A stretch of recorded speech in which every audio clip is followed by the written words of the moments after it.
Bienvenidos a Valentinus Capital. Hoy día vamos a hablar del real estate en Chile con fecha febrero de 2025. Vamos a hablar de comprar propiedad directa en Chile, de comprar una fracción o token en estos emprendimientos que hay en Chile, los fondos inmobiliarios bajo la ley única de fondos, los fondos inmobiliarios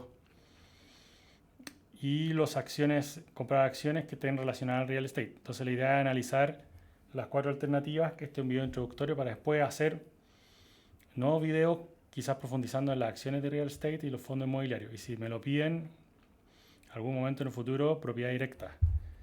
Este video no es promocional, no hay ninguna promoción de ningún fondo de inversión, de ninguna empresa, de ninguna propiedad, de nada. ¿Y por qué estamos haciendo este video de real estate en Chile?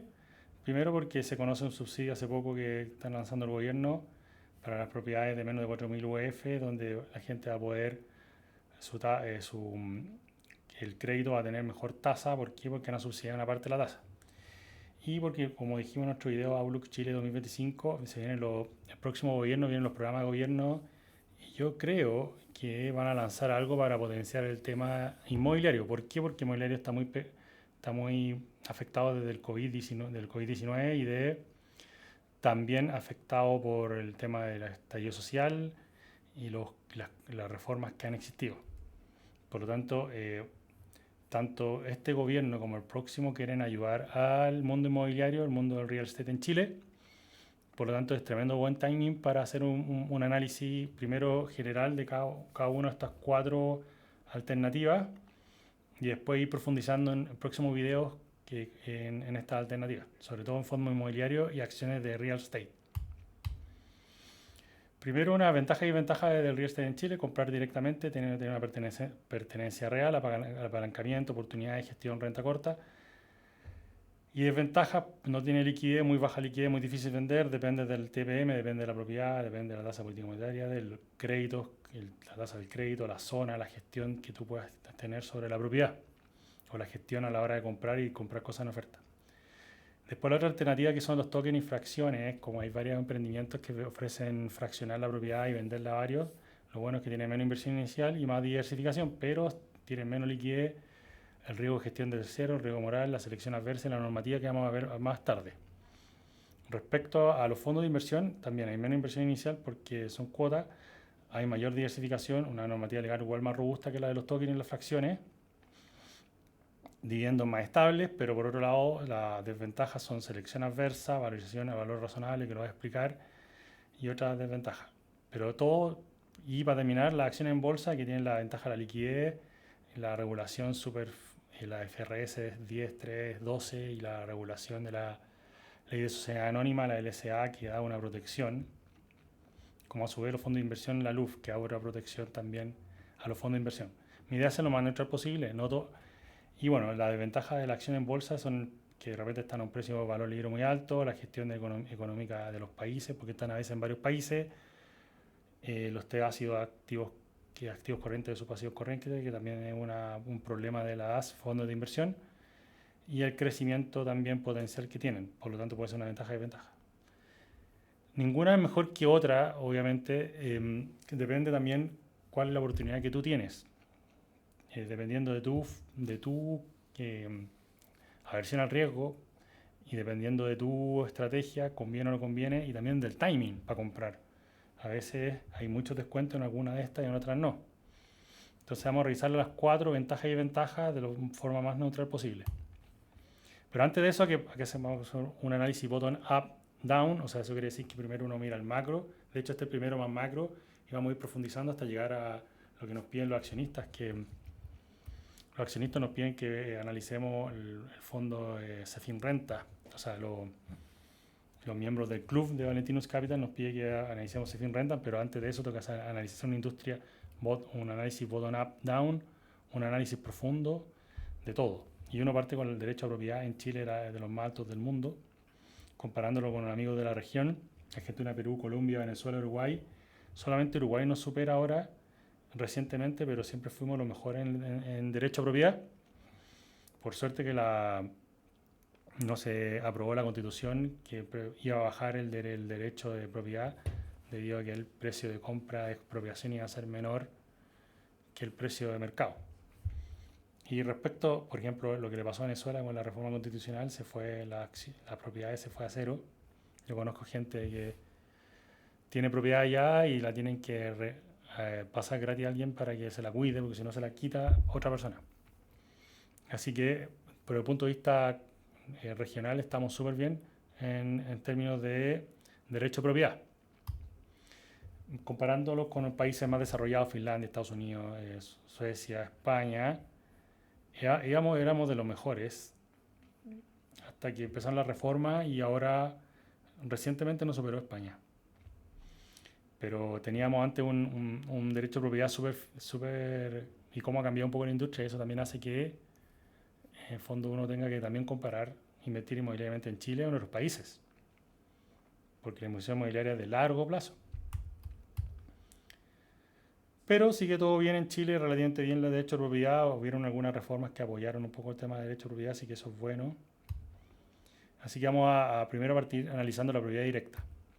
Ventaja de comprar propiedad directamente. Apalancamiento financiero multiplica tus inversiones. Eso es lo que te hablan toda la gente que se indica a esta industria. Beneficios fiscales. Personas naturales pagan solo un 10% de mayor valor cuando venden las propiedades sobre un año. Creo que era eso. En vez de no tienes que pagar IVA si tienes la propiedad de más de un año al menos. Eso es lo que yo sabía cuando yo invertía en propiedades. También hay excepciones en contribuciones a los que están en su primera propiedad o están dentro de algún tipo de categoría de FL.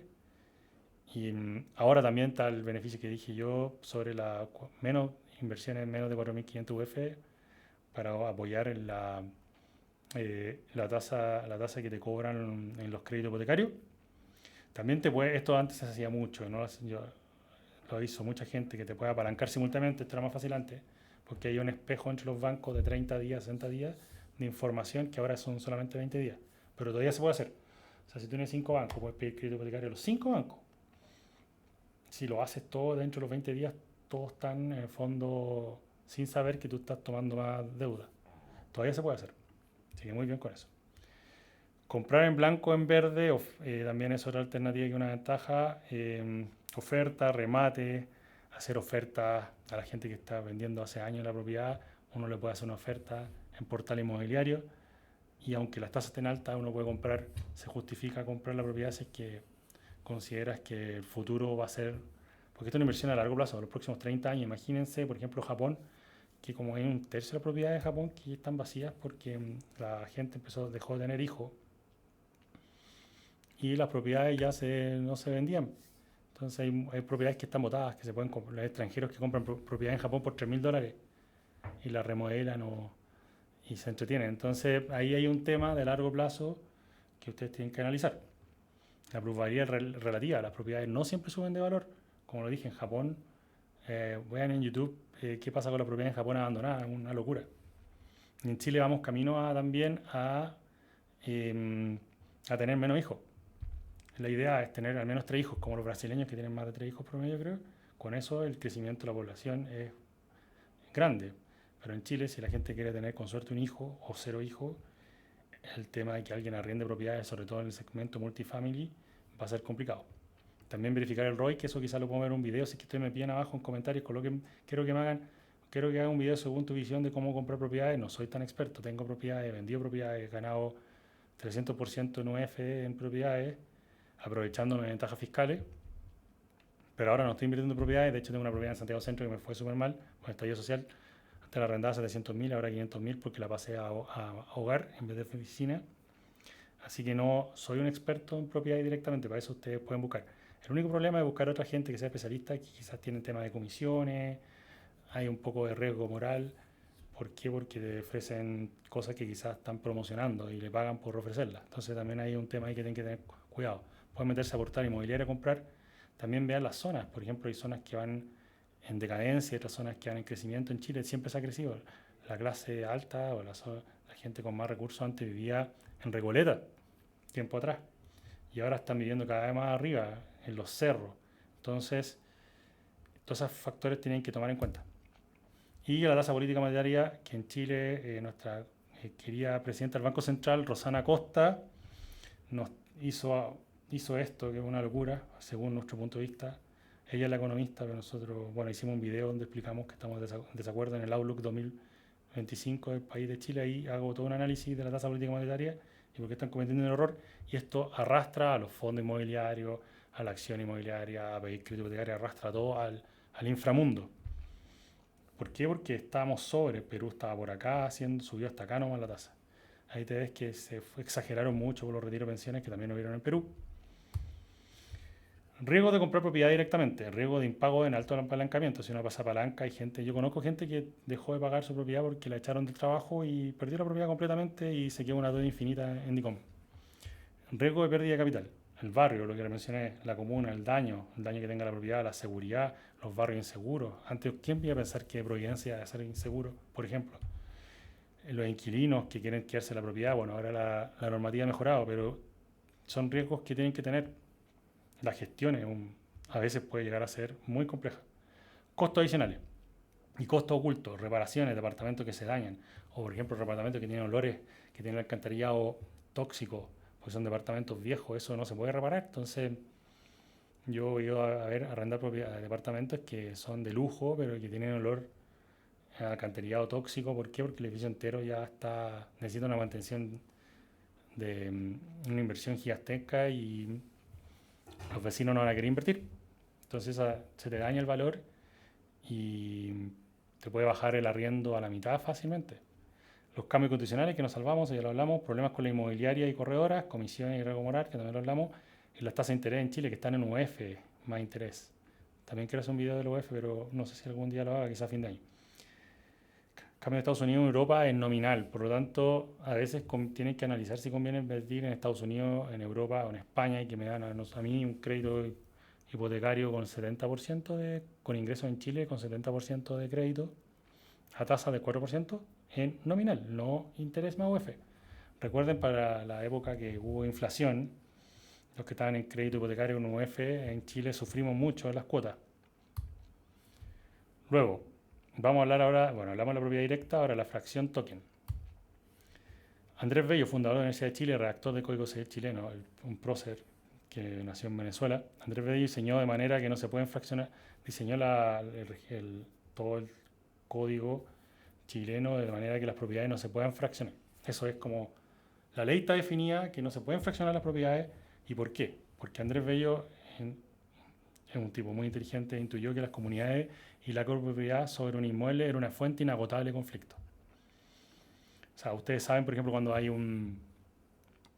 viene una herencia, algunos quieren vender así al precio remate, al que salga, y de repente la propiedad que valía, no sé, 500 millones termina valiendo 300 porque la remataron y después cada uno se queda con menos dinero porque hubieron gente que quería vender inmediatamente. Entonces, tengan cuidado, o sea, fraccionar propiedades tiene un problema y que el Código Civil chileno en sus inicios está diseñado de manera que no se pueden fraccionar propiedades.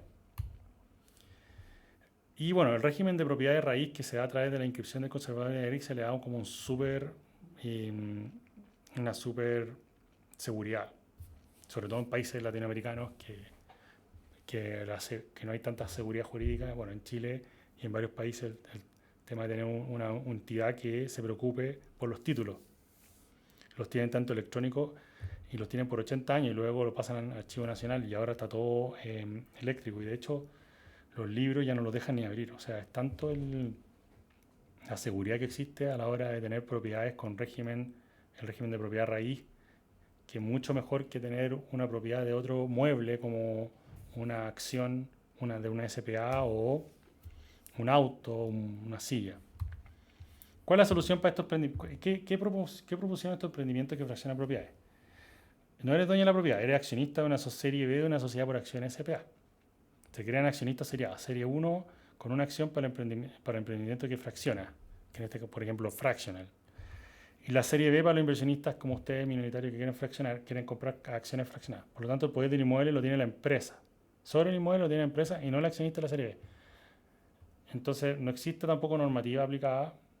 De hecho, en fractional acá está legal terms. No estoy diciendo que fractional sea malo. De hecho, recomiendo que vean los pactos accionistas y se hagan un experto en pactos accionistas. De hecho, estoy preparando un video para abrir una empresa en tu empresa en un día y propongo 8 tipos de pactos de accionistas que tengo ese video para el futuro. Soy un experto en pacto accionista porque alguna vez estuve metido en sociedades en Venture Capital y sé algo de pacto accionista y también porque tuve un curso de M&A y aprendí de pacto accionista, pero entonces tenga mucho cuidado el pacto accionista, leer pacto accionista, ver qué protecciones tienen, porque en legal terms, en fractional, como no tienen una normativa exigible, lamentablemente para ellos, debido a que Andrés Bello diseñó la ley de esta forma, con mucha razón, porque estamos en Latinoamérica. Aquí pueden revisar los términos de servicios de fractional, por ejemplo, los descargos de responsabilidad donde no garanticen la exactitud de la información disponible y sin garantía de ningún tipo y otras cosas más. Pero en el fondo uno tendría que, según el pacto accionistas, poder tomar acciones legales si que tienen algún problema en el futuro. Quizás no tengan. Estos emprendedores son quizás unos secos y jamás nadie tenga ningún problema. Estoy hablando de términos reales legales. Pasemos al fondo inmobiliario, que sería la tercera alternativa. Ya abrimos esta, propiedad directa, fracción o token. Token no lo vimos aquí, pero lo vamos a ver en algún momento. Fondos inmobiliarios. Existe una asociación chilena administradora de fondos de inversión, buscamos contribuir al desarrollo sostenible de la industria. Aquí están todos los que están asociados y que aquí tienen para buscar fondos de inversión en general. Aquí están los de Private Equity, Venture Capital, que yo alguna vez quise hacer uno. Y están los inmobiliarios. Eso para harina otro costal o para otro video si lo piden, pero acá están todos los fondos que están dentro de la Asociación Chilena Administradora de Fondos de Inversión, así que es como pueden buscar allí también y ahí están todos los informes sobre fondos inmobiliarios, que es la industria más grande de toda esta industria. Y de hecho en el fondo de inversión también están los públicos, que son los que ustedes pueden comprar como Cefin Renta, y acá está la evolución de patrimonio, como que se ha ido después del COVID y de las reformas constitucionales, las reformas tributarias, se ha ido estancando un poco. Existen los rescatables y no rescatables, que tienen menos días, entre 11 a 171 días para rescatar las cuotas.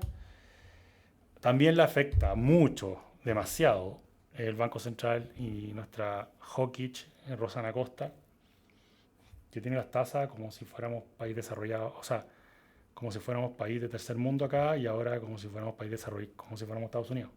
No, ya, uno va a seguir hablando de ese tema. Los fondos inmobiliarios hay tres tipos, los que son de renta inmobiliaria, los de desarrollo y los mixtos. Los rentas son los más entretenidos a mi gusto porque uno recibe una renta sobre una compra, por lo tanto no hay tanto esfuerzo de desarrollo, a mi gusto.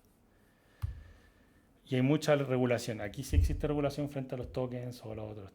Hay asociaciones serias como ACAFI, hay mucho material, hay muchas leyes. De hecho, yo hice un diplomado de gobierno corporativo de jugoso y estuve justo en la época de la ley única de fondos. Así que algo sé de esa y que es una ley bastante robusta, de hecho más exigente y que también eliminaron algunos temas tributarios que lamentablemente para los fondos privados, pero acá estamos hablando de fondo público.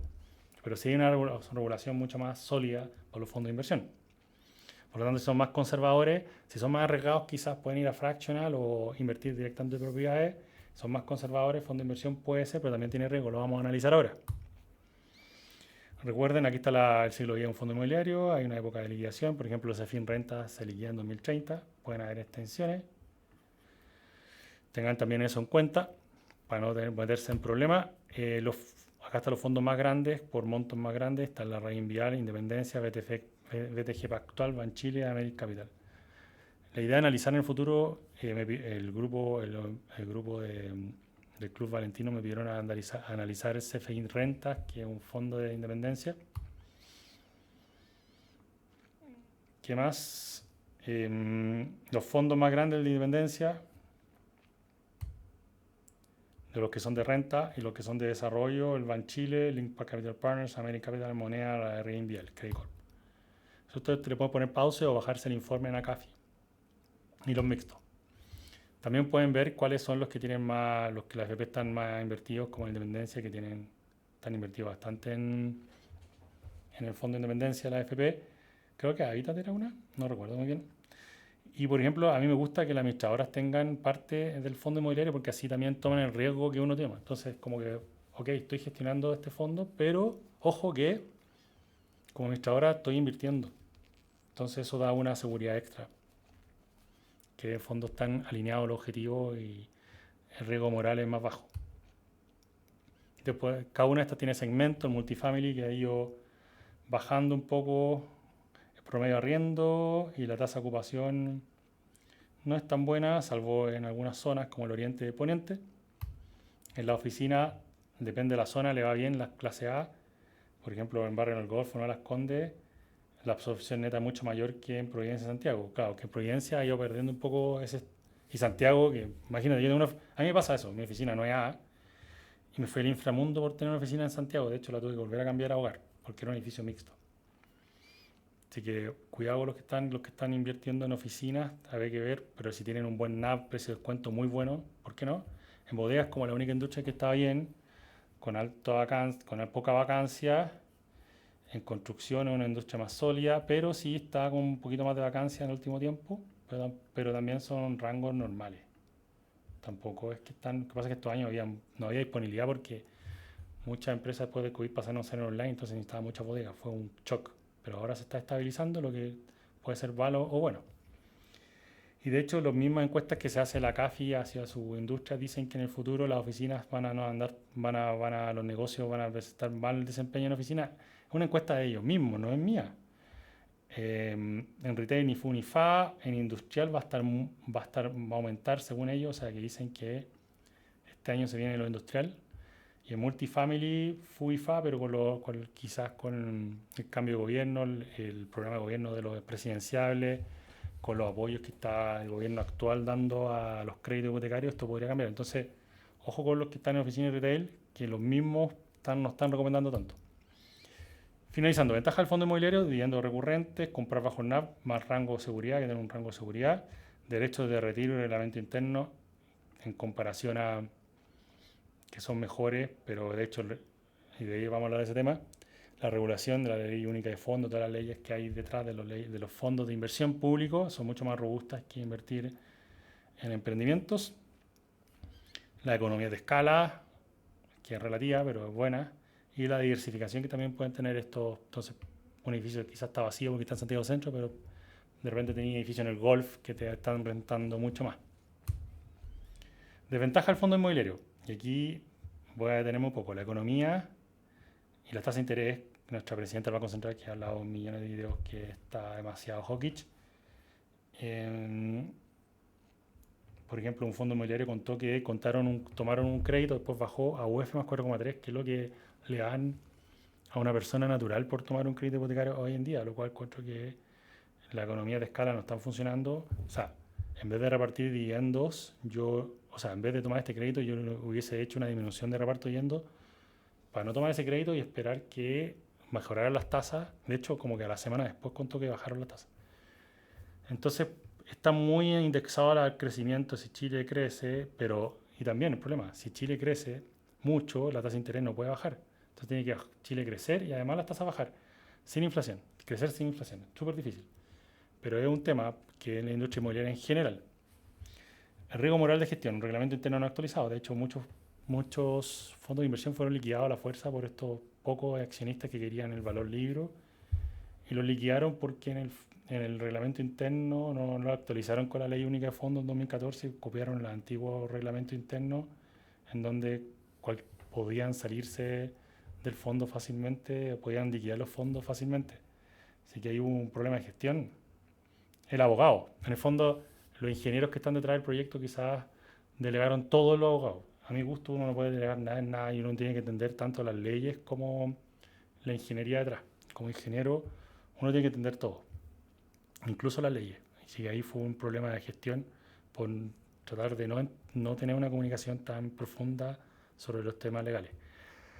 También la comercialización agresiva, los intereses que están relacionados, uno ve en internet, son todos videos no pagados. El único video quizás no pagado que tengan de temas de fondos, probablemente. Lo cual no quiere decir que sea malo. O sea, de hecho, yo lo voy a analizar, cuando analice si firme renta, voy a analizarlo de una perspectiva lo más neutral posible, porque hay gente detrás. Porque en el fondo una acción baja y sube y un poco da lo mismo a la gente que trabaja, pero los fondos de inversión hay gente detrás que puede irse perjudicada por la liquidación anticipada o por problemas así, por lo tanto uno tiene que ser mucho más serio en el análisis de fondos de inversión. Y lo que menciona vivienda inclusive con deuda muy cara. Yo no pagaría vivienda con deuda muy cara, lo pondría en el reglamento interno. Las tasaciones. Y aquí es una selección adversa y vamos a hablar de nuevo por el cálculo NAV y las tasaciones tiene mucho que ver que es un problema de los fondos inmobiliarios. Que en el fondo, esto no quiere decir que no lo hagan, pero los fondos inmobiliarios tienen que hacer tres tasaciones con las empresas probablemente, eso no lo ubico muy bien, pero nunca me han dicho con qué tasadores. Cuando pregunté cuál era la metodología tampoco me la dieron, quizá existe, no la he leído, eso quizá me pueden poner en los comentarios si saben algo al respecto. Pero las tasaciones dependen mucho, o sea, a quién tasa. Es lo que pasó alguna vez con el riesgo crediticio la crisis de 2009, que las empresas de riesgo crediticio estaban un poco coludidas, entre comillas, porque la misma persona que le pagaba hacer análisis de riesgo crediticio es la que le da el riesgo crediticio al cliente. No debería ser así. Y aquí también, la tasación va al cliente. Entonces la tasación tiene un tema ahí que yo le aplicaría un descuento. Quiero entender, voy a desarrollar una metodología para descontar la tasación, porque es muy importante para los fondos inmobiliarios descontar un poco la tasación.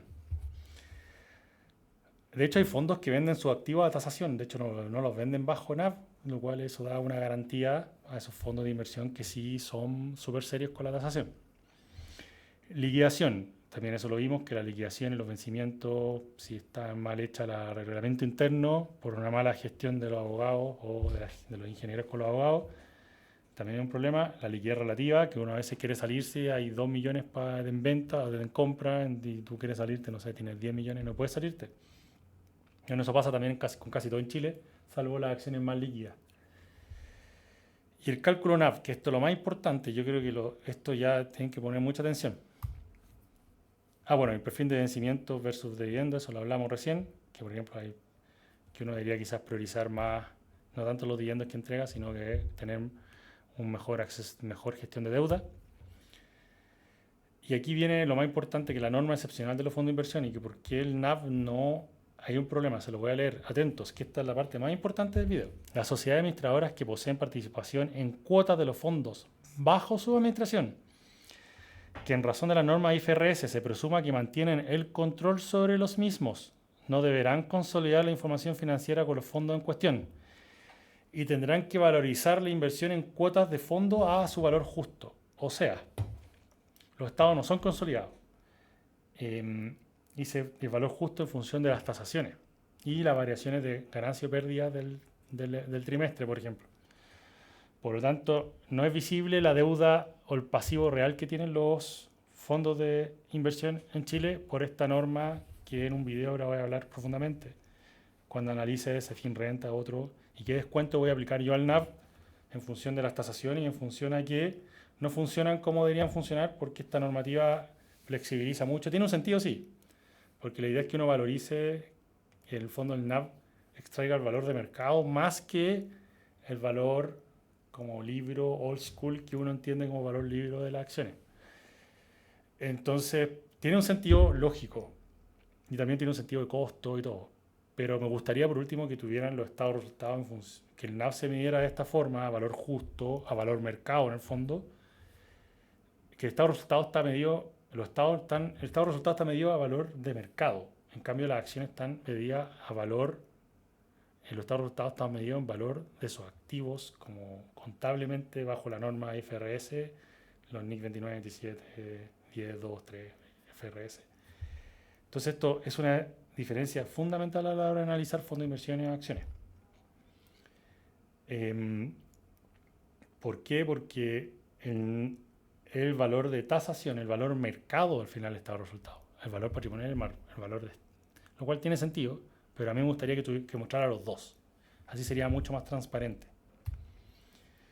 En cambio, bueno, ahora vamos a ver acciones en real estate. Las acciones que transan en Chile es distinto. Están bajo la ley de sociedad anónima, LSA. Por ejemplo, la participación mayor al 50% se considera una subsidiaria. La empresa debe consolidar el estado financiero en lugar de usar el método de participación que usan la inmobiliaria. Entonces no se consolida a valor mercado casi. Los estados sí se consolidan y de hecho la ley de sociedad anónima, que es mucho más robusta que la ley única de fondos, porque tiene sentido. Los fondos necesitan más flexibilidad. No estoy diciendo per se que los fondos sean malos. De hecho, cuando analice fondos, si me gustan, voy a invertir en los fondos. De hecho, los criterios son mucho más robustos. Por ejemplo, de hecho, si tiene un 20% de participación, se usa el método de participación, que es el mismo que usan, parecido al de costo-valor razonable, en los fondos de inversión. Pero si hay una influencia significativa, esto ya, o sea, en el fondo que hay representación del directorio, una participación estratégica, aunque sea menor del 20%, igual se debe evaluar eh, usar el método distintos métodos de evaluación. Eso vamos a entrar en detalle después. La regulación contable y IFRS, que es lo que mencionaba, los métodos de participación y sobre 50% valor a consolidar los estados financieros completamente. De hecho, hay excepciones también. Entonces, mucho más robusta la ley de sociedad anónima. En resumen, las acciones en Chile tienen una alta protección a accionistas minoritarios con normas estrictas sobre conflictos de interés y operaciones con partes relacionadas.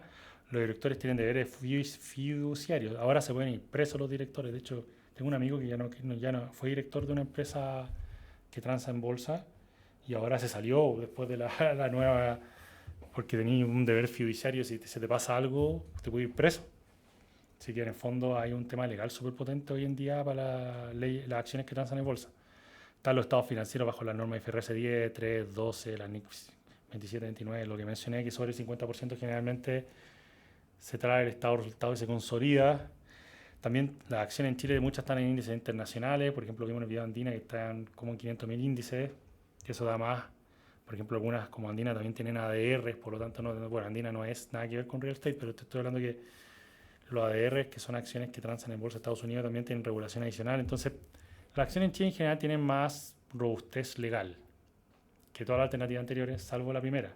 Podríamos decir que las con más robustez legal son la propiedad directa, acciones real estate, después muy cerca fondo inmobiliario, y la que tiene menor regulación son las de fraccionado. Si tú quieres protección, tienes que ir por uno de estos tres.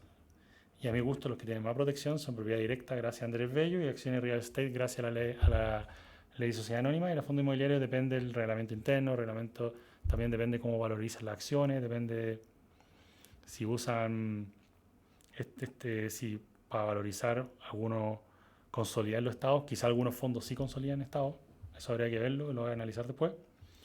Y bueno, las acciones está en la Bolsa de Santiago, la Bolsa Electrónica, pero sobre todo la Bolsa de Santiago es la que transa más, también tiene una regulación fuerte y además ahora va a integrarse con Chile, Perú, Colombia.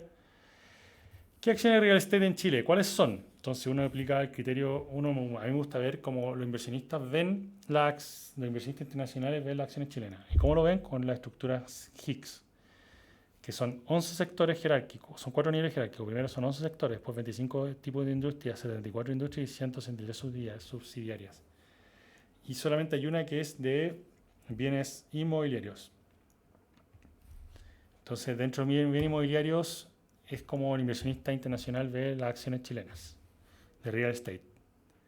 Entonces, tiene un abanico grande de acciones, que son empresas de desarrollo inmobiliario, construcción, fondos de inversión inmobiliaria que están como en acciones, no necesariamente, o son empresas que tienen subsidios, tienen algún acuerdo con el Estado, como Sofri.